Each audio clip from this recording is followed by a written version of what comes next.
আসসালামু আলাইকুম। এই ভিডিওতে আমরা শীট 3 এর জি নাম্বার যে প্রবলেম সেটা হচ্ছে প্যালিন্ড্রোম অ্যারে, সেটা সলিউশনটা দেখব। তো এখানে আমাদেরকে একটা অ্যারে দেওয়া থাকবে এন্ড আমাদের ডিটারমাইন করা লাগবে এটা প্যালিন্ড্রোম কিনা।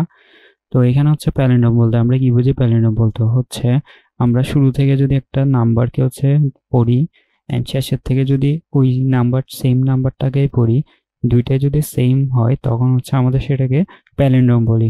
অর্থাৎ আমরা যদি এই যে নাম্বারটা দেওয়া রয়েছে সেটাকে শুরু থেকে পড়ি তাহলে কত পাই?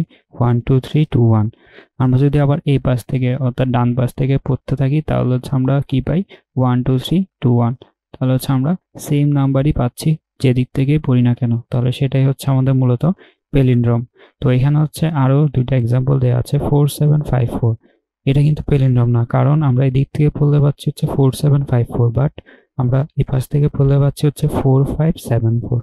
তাহলে দুইটা কিন্তু সেম না। তাহলে এভাবে আমাদের ডিটেক্ট করা লাগবে আমাদের নাম্বারটা কি প্যালিন্ড্রোম নাকি প্যালিন্ড্রোম না। তো এটার জন্য আমরা কি করতে পারি? আমরা যদি প্রথম যে নাম্বারটা দেওয়া রয়েছে সেটা আমাদের কি প্যালিন্ড্রোম।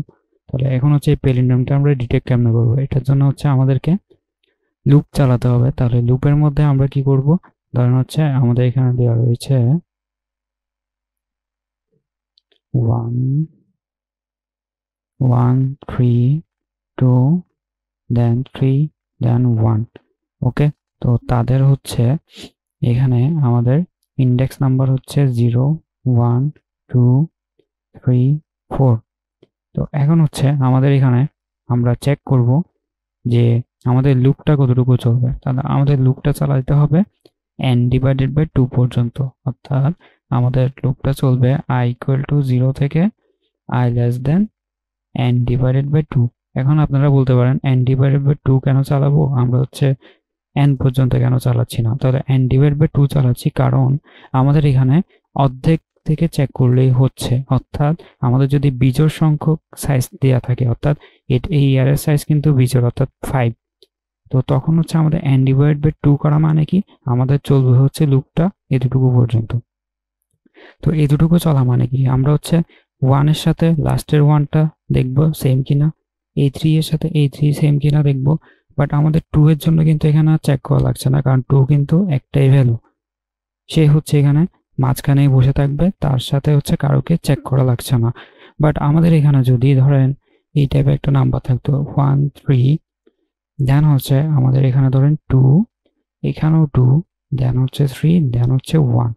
তখন যদি আমরা n ডিভাইড বাই 2 করতাম তখন আমাদের এই জায়গায় এসে থামতো। তাহলে এই জায়গায় এসে থামা মানে কি? আমরা এই 1 এর সাথে এই 1 চেক করব, এই 3 এর সাথে এই 3 চেক করব, এই 2 এর সাথে এই 2 চেক করতাম। তখন যদি সেম হতো তখন আমরা বলতাম এটা প্যালিন্ড্রোম। তো আশা করি বুঝতে পেরেছেন যে n ডিভাইড বাই 2 পর্যন্ত কেন চালাতে হবে। তো এখন আমরা যদি n ডিভাইড বাই 2 পর্যন্ত চালাই তাহলে আমাদের এখানে কি চেক করা লাগবে? আমাদের এখানে চেক করা লাগবে অ্যারে অফ i এর সাথে আমাদের সেম কিনা। যদি আমাদের সেম হয়, আমাদের সেম কিনা অ্যারে অফ কত হবে? n minus i। তা আমাদের যেহেতু 0তম ইন্ডেক্স তাই আরেকটা -1 দিতে হবে। তাহলে এই জিনিসগুলো যদি সেম হয়, অর্থাৎ এর সাথে যদি এই সেম হয় আমাদের লুপ শেষ হওয়া পর্যন্ত, তাহলে আমরা বলবো সেটা প্যালিন্ড্রোম। আর যদি না হয় তখন সে প্যালিন্ড্রোম না। তো আপনারা এটা সলভ করতে পারেন। তো সলভ করার জন্য আপনারা জাস্ট এটাই মাথায় রাখবেন যে অ্যারে অফ i এর সাথে array of n minus i minus 1 সেটা সেম কিনা। তাহলে যদি সেম হয় তাহলে প্যালিন্ড্রোম, আর সেম না হলে প্যালিন্ড্রোম না। তো এখন যদি আপনারা একটা জিনিস খেয়াল করেন যে আমাদের এখানে যখন প্যালিন্ড্রোম হবে তখন তো আমাদের সেম হবে, অর্থাৎ সবগুলো সেম হবে। বাট আমাদের যখন প্যালিন্ড্রোম হবে না তখন জাস্ট একটা কেসের যদি আমরা সেম না পাই আমরা বলে দিতে পারবো এটা প্যালিন্ড্রোম না। তো আমাদের সেম কিনা চেক করা থেকে সেম না কিনা সেটা চেক করলে এফিসিয়েন্সি বেড়ে যাবে। অর্থাৎ আমরা জাস্ট একবার যদি সেম না পাই তখনই আমরা এটাকে ব্রেক করে দিতে পারছি লুপটাকে। তো এভাবে আমরা অপটিমাইজ করতে পারি যে আমাদের একবার সেম না পেলেই আমাদের এখানে বলবে যে এটা প্যালিন্ড্রোম না। তো আমরা যদি আমাদের কোড দেখি তাহলে আমাদের এখানে প্রথমে আমরা অ্যারে একটা নিলাম, দেন n নিলাম, দেন আমাদের i এবং f উপরে ডিক্লেয়ার করলাম। তো এখানে হচ্ছে আমাদের স্ক্যানএফ দিয়ে আমরা n ইনপুট নিচ্ছি, দেন অ্যারে ইনপুট নিলাম এই লুপের মধ্যে 0 থেকে। দেন হচ্ছে আমাদের এখানে সেকেন্ড লুপে আমরা কি করলাম যে i ইকুয়াল টু 0 থেকে n ডিভাইড বাই 2 পর্যন্ত চলছে, and if array of i not equal to array of n minus i minus 1, তখন হচ্ছে আমরা কি করব, f ইকুয়াল টু 0 করে দিব। অর্থাৎ আমাদের যে ফ্ল্যাগটা ছিল সেটা হচ্ছে ইনিশিয়ালি 1 ছিল, এখানে এসে আমরা কি করলাম সেটাকে 0 করে দিলাম।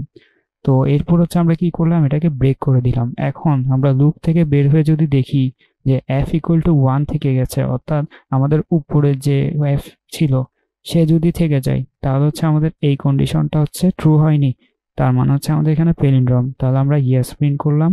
আর যদি হচ্ছে f 0 হয়ে যায়, একবার 0 হয়ে যায়, তখনই হচ্ছে আমরা এখানে নো প্রিন্ট করে দিলাম। তাহলে এভাবে হচ্ছে আমাদের যে প্যালিন্ড্রোম, আমাদের জি নাম্বার প্রবলেম, সেটা সলভ করে ফেলতে পারবো।